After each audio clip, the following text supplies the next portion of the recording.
Democratic hopeful Elizabeth Warren aiming to break up Facebook if she becomes president. And Mark Zuckerberg, who invented Facebook, is ready for the fight.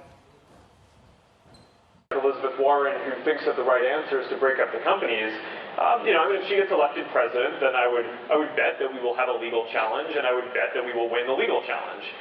Does that still suck for us? Yeah.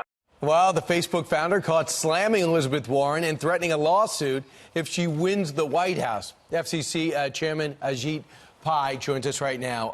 Ajit, first off, your reaction to his reaction. Does Elizabeth Warren have a point in breaking him up? There's a risk of a concern. Is he right? He's going to get a legal challenge.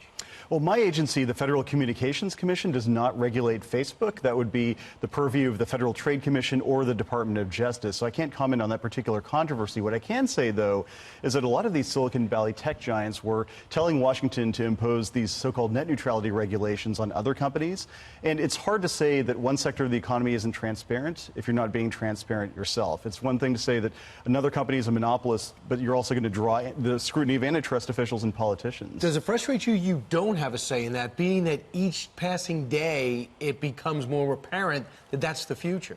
Well, one of the things I've pointed out for a couple of years is that we need transparency and consumer protection across the entire internet economy. That isn't the current law, at least doesn't give the FCC the jurisdiction to do that. That's one of the reasons why Congress is now thinking about how should we update the law to match the realities of the digital age. So you had a big victory yesterday. Tell me about net neutrality in layman's terms and what the administration put together. It was challenged legally, and what happened? So back in 2015, the Obama FCC imposed these heavy-handed utility-style regulations on the internet, treating the internet like a slow-moving utility, a water company or Amtrak and the like. In 2017, we decided, no, we want the internet to move fast, and we want infrastructure investment. We want the market to determine how this technology develops. The Court of Appeals in Washington upheld that decision broadly yesterday, said that we were within our rights to treat the internet using market-based principles.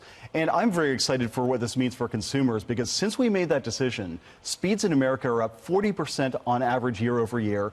Infrastructure investment is up for the second year running, and millions more Americans are getting access to the internet. So this is the Trump administration philosophy generally about regulation. The FCC has followed that, and I'm glad the Court of Appeals agreed with us. And Ajit, you're saying they did it because you leveled the playing field and made it something that would be attractive for investors? Absolutely. This is a hard thing to do, to build broadband infrastructure, and I've seen it in small towns and big cities alike.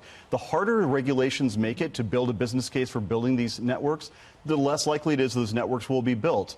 That result of our decision has been largely positive, and now with the Court of Appeals blessing, we're going to move forward full steam ahead. And barring another legal challenge, you look for investment for the market to react to that? Absolutely. Capital is scarce, and you need to be able to build a case for deploying that capital. He's chairman of the FCC. Ajit, great to see you. Good to see you as well. Congratulations on the victory. Thanks so much. All right.